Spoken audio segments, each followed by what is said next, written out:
un nouvel épisode de Peur du soir. N'oubliez pas de laisser un like et de vous abonner. Le maraîcher. Il était arrivé dans cette petite ville presque par hasard. Un trajet interrompu, une histoire de travail qui ne s'était jamais concrétisée, et finalement, il était resté. La ville avait ce calme trompeur des lieux où rien ne se passe en surface, mais où tout le monde se regarde en silence. Les mêmes visages, les mêmes rues, les mêmes volets clos à la tombée du soir. Ici, rien ne débordait, rien ne se disait trop fort. C'était ce qui l'avait attiré au début. Le silence. Il s'était trouvé une chambre dans une vieille maison mitoyenne, pas loin du centre, avec une fenêtre qui donnait sur des toits d'ardoise, et plus loin, des champs interminables, des champs plats, alignés, presque militaires. Légumes, arbres fruitiers, serres blanches sous le soleil cru. Le matin, il se réveillait avec l'odeur de terre humide et de pesticides portés par le vent. Parfois, les cris des corbeaux formaient un rideau sonore qui collait à sa peau. Il n'y avait rien de beau, et pourtant, il sentait que quelque chose vibrait là-dessous. C'est en flânant un soir, après avoir bu trop de bière tiède au seul bar encore ouvert, qu'il l'avait aperçu pour la première fois. Le maraîcher, grand, sec, les traits tirés par le travail ou par quelque chose d'autre. Ses mains étaient tachées de terre jusque sous les ongles, et son regard ne fuyait jamais. Quand leurs yeux s'étaient croisés, il avait ressenti un frisson, comme si l'homme savait déjà qui il était, ce qu'il avait fui, ce qu'il cachait. Les jours suivants, il s'était surpris à revenir près des champs, à guetter cette silhouette. Le maraîcher travaillait seul, jamais d'ouvriers, jamais de famille, juste lui et ses rangées infinies de légumes. Les habitants parlaient de lui par petites touches, au café, à la boulangerie. Pas méchamment, mais avec cette distance prudente qu'on accorde à quelqu'un qu'on ne comprend pas. On disait qu'il avait repris l'exploitation de son père, qu'il ne sortait presque jamais, qu'il livrait ses cagettes au marché sans adresser un mot de plus que nécessaire.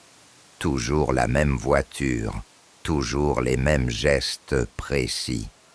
Et pourtant, quand il l'avait vu de près, il avait perçu autre chose, une intensité, une force, comme si chaque plante, chaque racine poussait à travers lui, comme si les champs n'étaient pas seulement son gagne-pain, mais une extension de son corps. Il commença à rôder autour. Le soir, quand le ciel devenait orange, il prenait son vieux vélo et longeait les haies qui délimitaient la propriété. Parfois, il distinguait le maraîcher, courbé sur une parcelle, ses gestes lents mais réguliers. D'autres fois, il croyait voir des ombres bouger entre les serres, alors qu'il n'y avait pas de vent. Le plastique des bâches claquait comme une respiration. L'odeur de la terre était si forte qu'elle lui emplissait les poumons comme une drogue. Au début, il pensait que c'était son imagination. Il avait toujours eu cette tendance à voir des signes partout. Mais plus il observait, plus la certitude s'ancrait. Le maraîcher l'avait remarqué. Chaque fois qu'il tournait la tête, même à distance, il lui semblait croiser ses yeux sombres, fixes, comme deux clous dans le crépuscule. Pas un geste hostile, pas un mot, mais une reconnaissance muette, comme si quelque chose passait entre eux, sans explication. Un soir, il s'était approché plus que d'habitude. Trop, sans doute. Il avait enjambé un fossé et posé un pied dans la terre meuble. L'air était saturé d'odeurs, engrais, herbes écrasées, un relent de fer presque métallique. Il avait cru entendre un bruit derrière lui, comme des pas dans les feuilles mortes. Mais quand il s'était retourné, rien. En se retournant de nouveau, il l'avait vu, le maraîcher, à quelques mètres seulement, immobile, son visage creusé d'ombre. Aucun mot, juste ce regard. Il n'avait pas fui. Une chaleur étrange l'avait envahi, un mélange de peur et d'excitation. Le maraîcher avait fini par lever une main, lentement, comme pour l'inviter. Pas un mot. Et lui, sans réfléchir, avait hoché la tête. Puis l'homme avait disparu entre les serres, comme absorbé. À partir de ce soir-là, tout avait changé. Il se réveillait la nuit, trempé de sueur, avec l'impression que la terre battait sous son lit, comme un cœur sous les fondations. Ses rêves étaient remplis de sillons noirs, de racines qui s'enroulaient autour de ses chevilles, de silhouettes plantées dans la terre jusqu'à la taille. Et chaque matin, en ouvrant ses volets, il voyait les champs, alignés, parfaits, comme si chaque légume, chaque fruit, le regardait en retour. Il n'en parlait à personne. De toute façon, dans cette ville, il n'avait pas vraiment d'amis.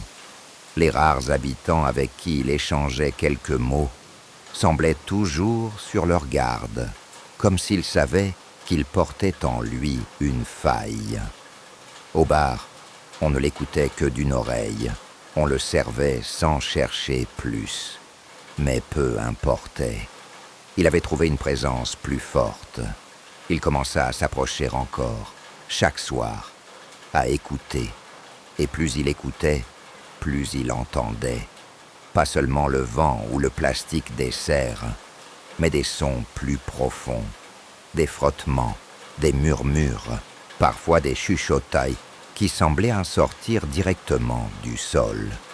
Un soir, il crut distinguer des voix claires, des phrases hachées, comme un chant sans fin. Les ombres aussi se rapprochaient. Entre deux rangées de maïs, il vit quelque chose bouger. Pas un animal, pas un homme non plus. Une forme basse, longue, qui se repliait avant de disparaître dans la terre. Le plastique des serres vibrait comme une peau vivante. Il se sentait aspiré. Et toujours, le maraîcher était là. Pas chaque soir, mais souvent.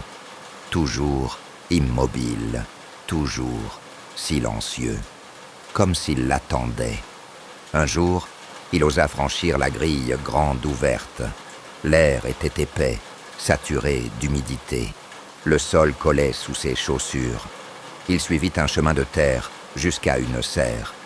À l'intérieur, les plantes semblaient plus grandes que nature, gonflées, grasses, comme prêtes à éclater. L'odeur était écœurante, un mélange de sucre et de pourriture. Ses yeux piquaient, ses narines brûlaient. Et derrière lui, une voix, grave, lente. « Tu es venu ». Il se retourna, le maraîcher, plus près qu'il ne l'avait jamais été. Ses yeux noirs brillaient comme des trous. « Tu as entendu, toi aussi », continua-t-il. « La terre t'appelle. » Il voulut répondre, mais aucun son ne sortit. Son cœur battait trop fort. Le maraîcher s'approcha, posa une main sale de terre sur son épaule. La chaleur traversa son corps comme une décharge. « Tu sais maintenant. Tu comprends. » À cet instant, il comprit en effet, pas par des mots, pas par une logique, mais par une évidence viscérale. Les chants n'étaient pas seulement des chants. Ils respiraient, palpitaient, exigeaient, et le maraîcher en était l'intermédiaire. Pas un homme seul, mais un corps habité par quelque chose de plus vaste. Depuis ce soir-là, il ne fut plus jamais le même. La journée, il errait dans la ville, hébété. Les gens le regardaient différemment, comme s'ils voyaient quelque chose dans ses yeux. Parfois, il surprenait des conversations interrompues à son passage. On chuchotait, on le craignait, mais lui ne sentait plus cette peur sociale. Le soir, Il retournait au champ, et la terre vibrait sous ses pieds. Les cauchemars se firent plus précis. Il se voyait marcher entre les sillons, entouré de silhouettes enterrées jusqu'au cou. Leurs yeux fixaient le ciel, leurs bouches ouvertes avalaient la pluie. Parfois, il reconnaissait des visages de la ville, la boulangère, le serveur du bar, même des enfants. Et chaque fois, le maraîcher était là, debout, au bout du champ, ses yeux noirs comme des phares inversés. Un soir, il se réveilla avec de la terre sous ses ongles, de la vraie terre, humide, collante. Sur ses draps, des morceaux de racines séchés. Il n'avait aucun souvenir d'être sorti, mais il savait que c'était arrivé. Peu à peu, il perdit la notion du temps. Les jours s'étiraient, les nuits l'engloutissaient. Les voix sous la terre se faisaient plus fortes. Elles parlaient un langage qu'il ne comprenait pas, mais dont le sens lui semblait clair. Elles appelaient, elles exigeaient. Et le maraîcher, toujours là, lui murmurait « Tu n'as plus à lutter, tu es des nôtres maintenant ». Un matin, la ville se réveilla avec une rumeur. On disait qu'un homme avait disparu. Puis 2, puis 3.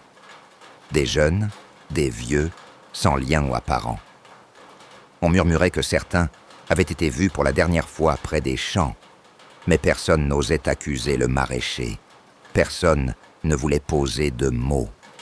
Lui, il savait où ils étaient.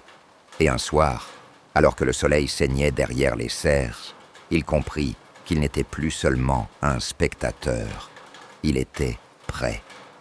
Le maraîcher s'avança vers lui, posa de nouveau sa main terreuse sur son épaule et dit « La terre a faim ». Il sourit. Pour la première fois depuis longtemps, il sourit vraiment. Parce qu'il avait enfin trouvé sa place. Et dans l'air saturé d'odeurs, les voix devinrent un seul cri, puissant, déchirant. Un appel auquel il répondit sans hésiter.